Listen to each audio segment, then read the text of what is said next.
আমাদের অফার তিনি কেন যায়নি? আবেগে পড়ে রয়েছি।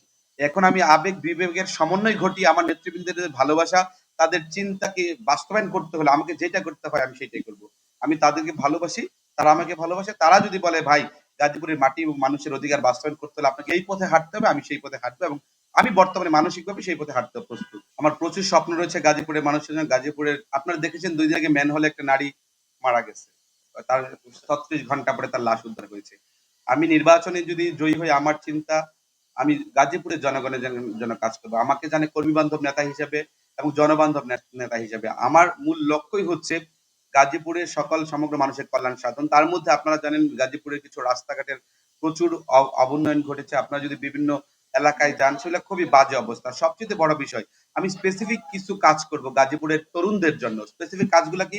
আপনারা জানেন জেলা প্রশাসক সহ বিভিন্ন জায়গায় বিভিন্ন কাজ থাকে।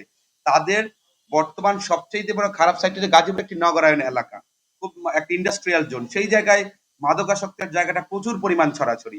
আমার প্রধান লক্ষ্যই থাকবে মাদকের বিরুদ্ধে জিরো টলারেন্স গ্রহণ করা এবং সেই জায়গায় মাদকের বিরুদ্ধে যুদ্ধ ঘোষণা করব এবং তরুণ সমাজ একটা রাষ্ট্রকে একটি সমাজকে যদি আপনি ভালো জায়গায় নিয়ে যেতে চান you have to rear the youth society. আপনাকে এই যে ইয়ুথ সোসাইটি রয়েছে তাদেরকে আপনাকে সবকে মোবিলাইজ করতে হবে। আরেকটা ব্যাপার এখানে বিভিন্ন দলীয় বিগত সময় বিভিন্ন যা কাজ করা হয়েছে অনেকগুলো দলীয় বিবেচনায় করা হয়েছে।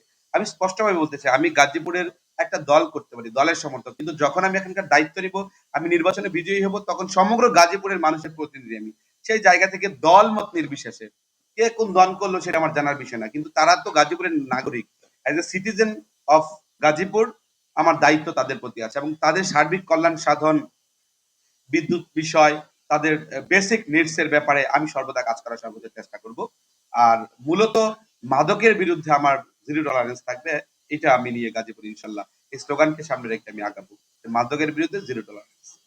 আমার প্রত্যাশার জায়গাটা রয়েছে এবার যে ভিসি সাহেব রয়েছেন তিনি দলীয় লেজুর ভিত্তির বাইরে। আমাদের সময় তো ডাকসু নির্বাচনে আখতারুজ্জামান সাহেব ভিসি ছিলেন। তো সেই সময় তো একটা দলীয় এজেন্ডা বাস্তবায়ন করার চেষ্টা করেছে। আপনারা জানেন এই ডাকসু নির্বাচনে সব সময় ক্ষমতাসীন দলরা কখনোই বিজয়ী হয়নি।